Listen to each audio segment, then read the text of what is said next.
ನಮಸ್ಕಾರ ಸ್ನೇಹಿತರೆ, ನಿಮ್ಮ ಹೈಸ್ಕೂಲ್ಗೆ ಸ್ವಾಗತ. ಈಗ ಕೆಲವಷ್ಟು ದಿನಗಳಿಂದ ತೆರಿಗೆ ಅನ್ನೋದು ತುಂಬಾ ಸದ್ ಮಾಡ್ತಾ ಇದೆ. ಅಂದ್ರೆ ಬೀದಿ ಬದಿ ವ್ಯಾಪಾರಿಗಳಿಂದ ಹಿಡಿದು ಸಣ್ಣ ಪುಟ್ಟ ಉದ್ಯಮ ಮಾಡೋರವರೆಗೂ ಕೂಡ ಯಾರ್ಯಾರೆಲ್ಲ GST ಅಲ್ಲಿ ರಿಜಿಸ್ಟರ್ ಆಗಿಲ್ವೋ ಅಂಥವ್ರಿಗೆಲ್ಲ ಒಂದು ನೋಟಿಸ್ ಬಂದಿತ್ತು. ಏನು ಅಂದ್ರೆ ಕಳೆದ 3 ವರ್ಷದಿಂದ ನೀವು ಇಷ್ಟು ಕೋಟಿಗಳ ವ್ಯಾಪಾರ ಮಾಡಿದ್ದೀರಾ, ಇಷ್ಟು ಲಕ್ಷಗಳ ವ್ಯಾಪಾರ ಮಾಡಿದ್ದೀರಾ, ಹಾಗಾಗಿ ಕಳೆದ 3 ವರ್ಷದಿಂದ ನೀವು ಯಾವುದೇ ತೆರಿಗೆ ಕಟ್ಟದೇ ಇರೋ ಕಾರಣದಿಂದಾಗಿ ಈಗ ಒಂದೇ ಸರಿಗೆ ಇಷ್ಟು ತೆರಿಗೆ ಬಂದಿದೆ. ಇದನ್ನ ಕಟ್ಟಿ ನೀವು ನಿಮ್ಮ ಬಿಸ್ನೆಸ್ ಅನ್ನ ಮುಂದುವರಿಸಬೇಕು. ಅದರ್ವೈಸ್ ನಿಮ್ಮ ಬಿಸ್ನೆಸ್ ನ ಕ್ಲೋಸ್ ಮಾಡಲಾಗುತ್ತೆ, ಜೊತೆಗೆ ನಿಮ್ಮ ಅಕೌಂಟ್ ನ ಫ್ರೀಸ್ ಮಾಡಲಾಗುತ್ತೆ, ಆಮೇಲೆ ಇಂತಿಷ್ಟು ಪೆನಾಲ್ಟಿ ಅಂತ ನಿಮಗೆ ಹಾಕಲಾಗುತ್ತೆ ಅನ್ನೋ ಒಂದು ನೋಟಿಸ್ ಅನ್ನ ರಾಜ್ಯ ಕಂದಾಯ ಇಲಾಖೆ ಎಲ್ಲ ಅಂಗಡಿಗಳಿಗೂ ಕೂಡ ಸರ್ವ್ ಮಾಡಿತ್ತು. ಇದನ್ನ ರಾಜಕೀಯ ಸ್ವರೂಪ ಪಡ್ಕೊಂಡಿದ್ದು. ಇದನ್ನ ಕೇಂದ್ರ ಸರ್ಕಾರ ಮಾಡಿದ್ದು ಅಂತ ರಾಜ್ಯ ಸರ್ಕಾರದವರು, ರಾಜ್ಯ ಸರ್ಕಾರ ಮಾಡಿದ್ದು ಅಂತ ಇಲ್ಲಿನ ಬೇರೆ ಬೇರೆ MP ಗಳು ಮಾತಾಡೋದನ್ನ ನಾವು ನೀವೆಲ್ಲ ನೋಡಿದೀವಿ. ಬಟ್ ಇಲ್ಲಿ ಕೊನೆಗೆ ಅದು ಏನೇ ಅವರು ಹಗ್ಗ ಜಗ್ಗಾಟ ಮಾಡೋದನ್ನು ಕೂಡ ಹೊಡ್ತಾ ಬೀಳ್ತಾ ಇದ್ದಿದ್ದು ಮತ್ತು ಈ ಒಂದು ವ್ಯಾಪಾರಿಗಳಿಗೆನೆ. ಸೊ ಇವರೆಲ್ಲ ಒಂದು ಯೂನಿಯನ್ ಅನ್ನ ಮಾಡ್ಕೊಂಡ್ರು, ಹಲವಾರು ದಿನಗಳ ಕಾಲ ಇದನ್ನ ಚರ್ಚೆ ಮಾಡಿದ್ರು, ಒಂದು ಮೀಡಿಯಾ ಗ್ಲೇರ್ ಸಿಕ್ತು. ಈ ಒಂದು ಮುಖಾಂತರ ಸರ್ಕಾರದ ಮೇಲೆ ಒತ್ತಡ ಹಾಕೋದಿಕ್ಕೆ ಪ್ರಾರಂಭ ಮಾಡಿದ್ರು. ನಿನ್ನೆ ಮುಖ್ಯಮಂತ್ರಿ ಅವರು ಒಂದು ಸುದ್ದಿಗೋಷ್ಠಿಯನ್ನ ನಡೆಸಿ ಇನ್ಮೇಲೆ ಇಲ್ಲಿವರೆಗೂ ಆಯ್ತು, ಇನ್ ಮುಂದೆ ಆದ್ರೂ ನೀವು ಕರೆಕ್ಟಾಗಿ ತೆರಿಗೆಯನ್ನ ಕಟ್ಕೊಂಡು ಹೋಗಿ ಅನ್ನೋ ಒಂದು ಪ್ರಸ್ತಾಪವನ್ನ ಮಾಡಿ ಇಲ್ಲಿಗೆ ಅವರಿಗೆಲ್ಲ ವ್ಯಾಪಾರಿಗಳಿಗೆ ರಿಲೀಫ್ ಅನ್ನ ಕೊಟ್ಟಿದ್ದಾರೆ. ಸೊ ಇದು ನಿಜವಾಗ್ಲೂ ರಿಲೀಫಾ ಅಥವಾ ಇದರಿಂದ ಏನಾದ್ರು ಒಂದು ಕ್ಯಾಲ್ಕುಲೇಷನ್ ಇದೆಯಾ ಅಂತ ನಾವು ನೋಡೋದಾದ್ರೆ, ಈಗೆಲ್ಲ ಏನೇನೆಲ್ಲ ಕಂದಾಯ ಇಲಾಖೆ ಪ್ರತಿಯೊಬ್ಬರಿಗೂ ನೋಟಿಸ್ ಅನ್ನ ಇಶ್ಯೂ ಮಾಡಿದ್ಯೋ ಅದೆಲ್ಲ ಸತ್ಯನೇ ಆಗಿರುತ್ತೆ. ಯಾಕೆ ಅಂದ್ರೆ ಪ್ರತಿಯೊಬ್ಬನು ಕೂಡ ಅದನ್ನ ಆ ಟ್ರಾನ್ಸಾಕ್ಷನ್ಗಳನ್ನ ಮಾಡಿದಾನೆ ಅಂತ ಲೆಕ್ಕವನ್ನ ಕಂದಾಯ ಇಲಾಖೆ ಕೊಡ್ತಾ ಇರೋದು UPI ಮುಖಾಂತರ. ಅಂದ್ರೆ ನಾವೆಲ್ಲ ಏನ್ phone pay, Paytm, Google Pay ಇವನ್ನೆಲ್ಲ ಏನು ಯೂಸ್ ಮಾಡ್ತೀವಿ, ಇದ್ರ ಮುಖಾಂತರ ನಮ್ಮ ಅಕೌಂಟ್ ಅಲ್ಲಿ ಟ್ರಾನ್ಸಾಕ್ಷನ್ಗಳೇನು ನಡೀತಾ ಇರ್ತಾವಲ್ಲ ಅದರ ಒಂದು ಆಧಾರದ ಮೇಲೆನೆ ಇವೆಲ್ಲ ನೋಟಿಸ್ ಗಳನ್ನ ಇಶ್ಯೂ ಮಾಡಿರೋದು. ಇದರಲ್ಲಿ ಯಾವುದೇ ಸುಳ್ಳಂತೂ ಇರೋದಕ್ಕೆ ಸಾಧ್ಯ ಇಲ್ಲ. ಬಿಕಾಸ್ ನಮ್ಮ ಪಾಸ್ಬುಕ್ ಗಳಲ್ಲಿ ಅದೆಲ್ಲ ಎಂಟ್ರಿ ಇದ್ದೇ ಇರುತ್ತೆ. ನಾವು ಅಷ್ಟು ವ್ಯಾಪಾರಗಳನ್ನ ಮಾಡೇ ಇರ್ತೀವಿ. ಆದ್ರೆ ಖಂಡಿತವಾಗ್ಲೂ ಇಷ್ಟೊಂದು ಲಾಭ ಮಾಡಿದಾರ ವ್ಯಾಪಾರಿಗಳು ಅಂತ ನೋಡೋದಾದ್ರೆ ಖಂಡಿತ ಅದಾಗಿರಲ್ಲ. ಯಾಕೆ ಅಂದ್ರೆ ವ್ಯಾಪಾರಿಗಳು ಸೇಲ್ನ ಮಾಡ್ತಿರ್ತಾರೆ, ಬಟ್ ಅವರು ಸ್ವಂತ ಉತ್ಪನ್ನಗಳೇನಾಗಿರೋದಿಲ್ಲ. ಅದೆಲ್ಲ ಬೇರೆಯವ್ರ ಕಡೆಯಿಂದ ಪರ್ಚೇಸ್ ಮಾಡಿರ್ತಾರೆ, ಇವರು ಸೇಲ್ ಮಾಡ್ತಾ ಇರ್ತಾರೆ ಅವ್ರ ಅಂಗಡಿಯಲ್ಲಿ ಇಟ್ಕೊಂಡು.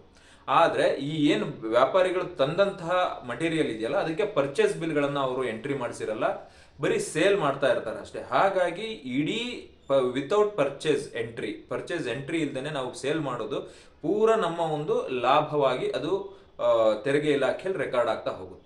ಸೊ ಹಾಗಾಗಿ ಉದಾಹರಣೆಗೆ ಒಂದು 10 ರೂಪಾಯಿದು ಒಂದು ಚಿಪ್ಸ್ ಅನ್ನ ನಾನು ಸೇಲ್ ಮಾಡ್ತಿದ್ದೀನಿ ಅನ್ಕೊಳ್ಳಿ, ನಾನು ಅದನ್ನ 9 ರೂಪಾಯಿಗೆ ಬೇರೆ ಕಡೆಯಿಂದ ತಂದಿರ್ತೀನಿ, 10 ರೂಪಾಯಿಗೆ ನಾನು ಮಾರ್ತಾ ಇದ್ದೀನಿ. ಬಟ್ ಇಲ್ಲಿ ನಾನು 9 ರೂಪಾಯಿಗೆ ತಂದಿದ್ದರ ಪರ್ಚೇಸ್ ಡೀಟೇಲ್ಸ್ ನಾನು ನನ್ನ ಒಂದು ಲೆಕ್ಕಾಚಾರದಲ್ಲಿ ಅಕೌಂಟ್ ಅಲ್ಲಿ ನಾನು ಅದನ್ನ ಎಂಟ್ರಿ ಮಾಡಿರೋದಿಲ್ಲ. ಸೊ ಹಾಗಾಗಿ ನಾನು 10 ರೂಪಾಯಿ ಏನು ಮಾರ್ತೀನಲ್ಲ ಅದು ನನಗೆ ಫೋನ್ ಪೇನೋ Paytm ಮುಖಾಂತರ ನನ್ನ ಅಕೌಂಟಿಗೆ ಬಂದ್ಬೀಳುತ್ತೆ. ಸೊ 10 ರೂಪಾಯಿಗೆ ನಾನು ಟ್ಯಾಕ್ಸ್ ಅನ್ನ ಕಟ್ಟಬೇಕಾಗುತ್ತೆ. ಈಗ 9 ರೂಪಾಯಿಗೆ ನಾನು ಏನಾದ್ರು ಪರ್ಚೇಸ್ ಅನ್ನ ತಗೊಂಡು ಅದನ್ನ ನನ್ನ ಅಕೌಂಟ್ ಅಲ್ಲಿ ಎಂಟ್ರಿ ಮಾಡ್ಕೊಂಡಿದ್ದಿದ್ರೆ 1 ರೂಪಾಯಿ ನನ್ನ ಲಾಭ ಏನಿರ್ತಿತ್ತಲ್ಲ ಅದಕ್ಕೆ ನಾನು ತೆರಿಗೆಯನ್ನ ಕಟ್ಟಬೇಕಾಗ್ತಿತ್ತು. ಸೊ ಇಲ್ಲಿ ಇಡೀ 10 ರೂಪಾಯಿನೂ ಕೂಡ ನಿನ್ನ ಒಂದು ಇನ್ಕಮ್ ಆಗಿ ಇದು ಶೋ ಆಗೋದ್ರಿಂದ ಲಕ್ಷಾಂತರ ರೂಪಾಯಿ ತೆರಿಗೆ ಇಲ್ಲಿವರೆಗೂ ಬಂದಿದೆ.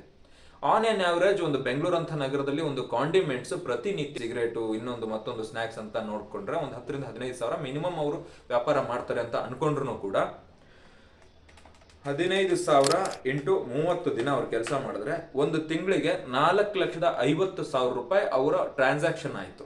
ಸೊ ಇದನ್ನ ವರ್ಷಕ್ಕೆ ಕ್ಯಾಲ್ಕುಲೇಟ್ ಮಾಡಿದ್ರೆ ಸರಿಸುಮಾರು 54 ಲಕ್ಷ ರೂಪಾಯಿ ಅವರ ಒಂದು ಇಡೀ ವರ್ಷದ ಟರ್ನ್ ಓವರ್ ಆಗುತ್ತೆ.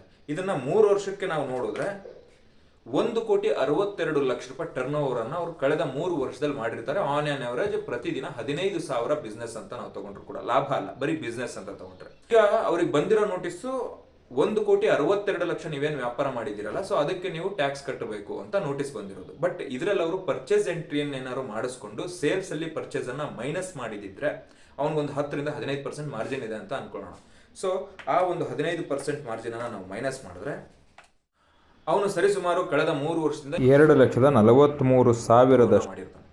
ಸೊ ಅದನ್ನ ನಾವು ಪ್ರತಿ ವರ್ಷಕ್ಕೆ ಅಂತ ನೋಡಿದ್ರೆ ಅವನು ಪ್ರತಿ ವರ್ಷ 8,10,000 ರೂಪಾಯಿ ಅವನು ತನ್ನ ಒಂದು ಲಾಭ ಅಂತ ಮಾಡಿರ್ತಾನೆ. 15% ಮಾರ್ಜಿನ್ ಅನ್ನ ನಾವು ಹಿಡಿದು 15,000 ರೂಪಾಯಿ ವ್ಯಾಪಾರ ಆಗ್ತಾ ಇದ್ರೆ, ಸೊ ಅವನಿಗೀಗ ನೋಟಿಸ್ ಬಂದಿರೋದು ಪೂರ 50 ಚಿಲ್ಲರೆ ಏನು ಲಕ್ಷ ಇದೆಯಲ್ಲ ಅಷ್ಟು ಟರ್ನ್ ಓವರ್ಗೆ ಬಂದಿದೆ. ಬಟ್ ಅವನೇನಾದ್ರು ಇದರಲ್ಲಿ ಪರ್ಚೇಸ್ ಅನ್ನ ಮೈನಸ್ ಮಾಡಿ ಅವ್ನು ಕರೆಕ್ಟಾಗಿ ಆಡಿಟ್ ಮಾಡಿಸಿದ್ರೆ ಅವನಿಗೆ ತನ್ನ ಲಾಭಾಂಶದ ಲೆಕ್ಕಾಚಾರ ಮಾತ್ರ ಬಂದಿರೋದು. ಸೊ ಇಲ್ಲಿ ವ್ಯಾಪಾರಿಗಳೆಲ್ಲ ತಪ್ಪು ಮಾಡಿದ್ದಾರೆ. ವರ್ಷಕ್ಕೊಂದ್ಸರಿ ಆಡಿಟರ್ಗೆ 1,000 2,000 ದುಡ್ಡು ಕೊಟ್ಟು ಒಂದು IT ರಿಟರ್ನ್ಸ್ ಅಂತ ನಾವು ಮಾಡಿಸ್ಕೊತಾ ಹೋದ್ರೆ ನಮ್ಮ ಒಂದು ಕ್ರೆಡಿಟ್ ಹಿಸ್ಟ್ರಿ ಕೂಡ ಚೆನ್ನಾಗಿರುತ್ತೆ. ಸೊ ಅಲ್ಲಿ ಪರ್ಚೇಸು ಸೇಲ್ಸ್ ಎಂಟ್ರಿಗಳನ್ನು ನಾವು ಮಾಡೇ ಮಾಡ್ತೀವಿ. ಬೇರೆ ಬೇರೆ ಖರ್ಚು ವೆಚ್ಚಗಳು ಏನೇನೆಲ್ಲ ಇದಾವೆ ಅವನ್ನೆಲ್ಲ ನಾವು ಮೈನಸ್ ಮಾಡಿದ್ರೆ ನಮಗೆ ವರ್ಷಕ್ಕೆ ಹೆಂಗೆ ಇನ್ಕಮ್ ಅಂದ್ರೆ ಒಂದು 2 ರಿಂದ 3 ಲಕ್ಷ ರೂಪಾಯಿ ನಮ್ಮ ಕೈಯಲ್ಲಿ ಉಳಿಯೋ ಥರ ಅದು ಲೆಕ್ಕಾಚಾರ ಬರುತ್ತೆ. ಅವಾಗ ನಿಮಗೆ ಟ್ಯಾಕ್ಸ್ ಬರೋದಿಲ್ಲ. ಬಟ್ ಇಲ್ಲಿ ನಾವು ಯಥೇಚ್ಛವಾಗಿ ಲಾಭ ಮಾಡ್ತಿದ್ದೀವಿ ಅಂತ ತೋರಿಸ್ಕೊಳ್ತಾ ಇರೋ ಕಾರಣದಿಂದಾಗಿ ಆಬ್ವಿಯಸ್ಲಿ ತೆರಿಗೆ ನೀತಿ ಅನ್ನೋದು ಖಂಡಿತವಾಗ್ಲೂ ಇದೆ. ಅದನ್ನ ರಾಜ್ಯ ಸರ್ಕಾರ ಇಶ್ಯೂ ಮಾಡಿದ್ರು, ಕೇಂದ್ರ ಸರ್ಕಾರ ಇಶ್ಯೂ ಮಾಡಿದ್ರು ತಪ್ಪೇನಿಲ್ಲ. ಬಿಕಾಸ್ ಅದು ರನ್ ಆಗದೆ ಆ ಥರ. ಇನ್ನು ಇಲ್ಲಿ ರಾಜ್ಯ ಸರ್ಕಾರ ನಿನ್ನೆ ಕುತ್ಕೊಂಡು ಒಂದು ಚರ್ಚೆ ಮಾಡಿ ಇನ್ಮೇಲೆ ಆಗಿದ್ದೆಲ್ಲ ಆಗೋಯ್ತು, ಇನ್ನು ಮುಂದಾದ್ರೂ ಸರಿ ಹೋಗಿ ಅಂತ ಹೇಳಿದ್ದಾರೆ.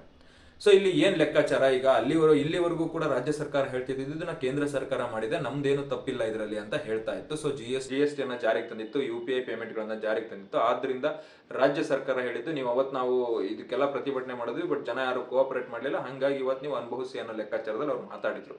ಬಟ್ ನಿನ್ನೆ ಮುಖ್ಯಮಂತ್ರಿಗಳು ಕೂತ್ಕೊಂಡು ಇದನ್ನ ವಾಪಸ್ ತಗೊಂಡಿದ್ದಾರೆ, ರಿಟರ್ನ್ ಮಾಡಿದ್ದಾರೆ. ಇದು ಯಾವುದು ಬೇಡ, ಇನ್ಮೇಲೆ ಎಲ್ಲ ಹಾಗೆ ಹಳೆದೆಲ್ಲ ಆಗೋಯ್ತು, ಇನ್ನು ಮುಂದಾರು ಸರಿ ಹೋಗಿ ಅಂತ ಹೇಳೋ ಲೆಕ್ಕದಲ್ಲಿ ಹೇಳಿದ್ದಾರೆ. ಸೊ ಇವರು ಜಾರಿನೇ ಮಾಡಿಲ್ಲ ಅಂದಮೇಲೆ ರಿಟರ್ನ್ ತಗೊಳ್ಳೋ ಅಂತ ಅಧಿಕಾರ ಇವ್ರಿಗೆ ಎಲ್ಲಿಂದ ಬರುತ್ತೆ? ಸೊ ಇದು ರಾಜ್ಯ ಸರ್ಕಾರದಿಂದನೇ ಜಾರಿಯಾದಂತಹ ನೋಟಿಸ್ ಅನ್ನೋದು ಇಲ್ಲಿ ಕ್ಲಿಯರ್ ಕಟ್ ಆಗಿ ನಮಗೆ ಗೊತ್ತಾಗುತ್ತೆ. ಸೊ ಇವರು ಜಾರಿ ಮಾಡಿದ್ರು, ಈಗ ಅವರಿಗೆ ಅದರ ಒಂದು ಪರಿಣಾಮ ಅರ್ಥ ಆಗಿ ವಾಪಸ್ ತಗೊಂಡಿದ್ದಾರೆ. ಆದ್ರೆ ಇಲ್ಲಿ ಪರಿಣಾಮ ಅರ್ಥ ಆಗಿ ಅನ್ನೋದಕ್ಕೆ ಮೊದಲು ಈ ಪರಿಣಾಮ ಗೊತ್ತಿರ್ಲಿಲ್ವಾ ಅವ್ರಿಗೆ ಅಂದ್ರೆ ರಾಜಕೀಯದವ್ರಿಗೆ ಪ್ರತಿಯೊಂದು ಡೇಟಾ ಕೂಡ ಇರುತ್ತೆ. ನಾನು ಏನ್ ಮೂವ್ ಮಾಡಿದ್ರೆ ಹೊರಗಡೆಯಿಂದ ರೆಸ್ಪಾನ್ಸ್ ಹೆಂಗ್ ಬರುತ್ತೆ ಅನ್ನೋದು ಅವ್ರಿಗೆ ಖಂಡಿತವಾಗ್ಲೂ ಗೊತ್ತಿರುತ್ತೆ. ಬಟ್ ಅಕಸ್ಮಾತ್ ಅವ್ರು ಏನಾದ್ರು ಇದನ್ನೆಲ್ಲ ಮಾಡ್ದೇನೆ, ಇಷ್ಟೆಲ್ಲ ಹೈ ಡ್ರಾಮಾ ಮಾಡ್ದೇನೆ ಇನ್ಮೇಲೆ ಎಲ್ಲರೂ ಟ್ಯಾಕ್ಸ್ ಕಟ್ಕೊಂಡು ಹೋರಪ್ಪ ಅಂತ ಅಂದಿದ್ರೆ ಅದಕ್ಕೊಂದು ರೆವಲ್ಯೂಷನ್ ಆಗಿರೋದು. ಅದಕ್ಕೆ ಇವ್ರು ಏನ್ ಮಾಡ್ತಾರೆ, ತುಂಬಾ ಏನೋ ದೊಡ್ಡ ಲೆವೆಲ್ಗೆ ಒಂದೊಂದು ತಗೊಂಡು ಹೋಗಿ ನಿಮ್ಮನ್ನ ತುಂಬಾ ಇಕ್ಕಟ್ಟಲ್ಲಿ ಸಿಲುಕಿಸಿ ಅದರಿಂದ ಸ್ವಲ್ಪ ಫ್ರೀ ಮಾಡ್ತಾರೆ.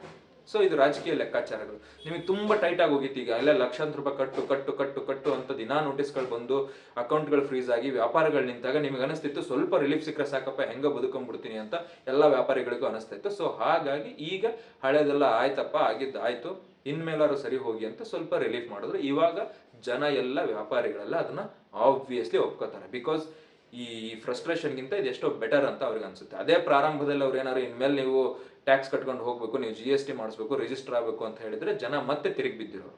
ಹಾಗಾಗಿ ಇದನ್ನ ಹೈಪ್ ಕ್ರಿಯೇಟ್ ಮಾಡಿ ಸಿಕ್ಕಾಪಟ್ಟೆ ಕನ್ಸಸ್ಟ್ ಮಾಡಿ ಇದನ್ನ ಎಲ್ಲ ವ್ಯಾಪಾರಿಗಳಿಗೂ ಈಗ ಒಂದ್ ಸ್ವಲ್ಪ ರಿಲೀಫ್ ಕೊಟ್ಟಂಗೆ ಮಾಡಿದ್ರು. ಸೊ ಇದನ್ನ ಜನ ಒಪ್ಕೊಂಡ್ರು.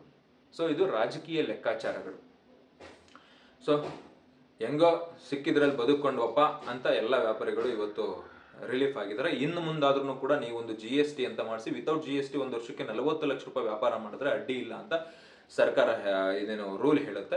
ಸೊ 40 ಲಕ್ಷಕ್ಕಿಂತ ಮೇಲ್ಪಟ್ಟು ನೀವೇನಾದ್ರು ಟ್ರಾನ್ಸಾಕ್ಷನ್ಗಳನ್ನ ಮಾಡೋದಿದ್ರೆ, ಲಾಭ ಅಲ್ಲ ಟ್ರಾನ್ಸಾಕ್ಷನ್ಗಳನ್ನ ಕೂಡ ಮಾಡೋದಿದ್ರು ಕೂಡ ಒಂದು GST ಅನ್ನ ರಿಜಿಸ್ಟರ್ ಮಾಡಿಕೊಂಡು ಪರ್ಚೇಸ್ ಮತ್ತೆ ಸೇಲ್ಗಳನ್ನ ರೆಗ್ಯುಲರ್ ಆಗಿ ಎಂಟ್ರಿ ಮಾಡ್ತಾ ಒಬ್ಬ ಆಡಿಟರ್ನ ಇಟ್ಟು ನಿಮ್ಮ ಬಿಸ್ನೆಸ್ಗೆ ಮಾಡ್ಕೊಂಡ್ರೆ ಯಾವುದೇ ರೀತಿಯ ಈ ಥರದ ತೊಂದರೆಗಳು ಮುಂದಿನ ದಿನಗಳಲ್ಲಿ ಬರೋದಿಲ್ಲ. ಸೊ ಹಾಗಾಗಿ ಆ ಒಂದು ನಿಟ್ಟಿನಲ್ಲಿ ನಾವೆಲ್ಲ ಹೋಗೋಣ.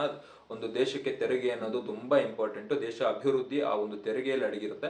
ಸೊ ಹಾಗಾಗಿ ನಾವೆಲ್ಲ ತೆರಿಗೆ ಕಟ್ಟಲೇಬೇಕು. ಅದರಿಂದ ನಾವು ಯಾವುದೇ ಕಾರಣಕ್ಕೂ ಹಿಂದಕ್ಕೆ ಸರಿಯೋಕ್ಕೆ ಆಗೋದಿಲ್ಲ. Because being a citizen of country, that's our responsibility to pay tax. So ಅದನ್ನ ಹೇಳ್ತಾ ಇನ್ನು ಮುಂದಾದ್ರೂ ಎಲ್ಲ ಸರಿ ಹೋಗ್ಲಿ, ಎಲ್ಲ ಚೆನ್ನಾಗಿ ವ್ಯಾಪಾರಗಳು ನಡೀಲಿ, ಬಿಸ್ನೆಸ್ ಅನ್ನೋದು ಗ್ರೋ ಆಗಲಿ ಅಂತ ಹೇಳ್ತಾ ಥ್ಯಾಂಕ್ ಯು.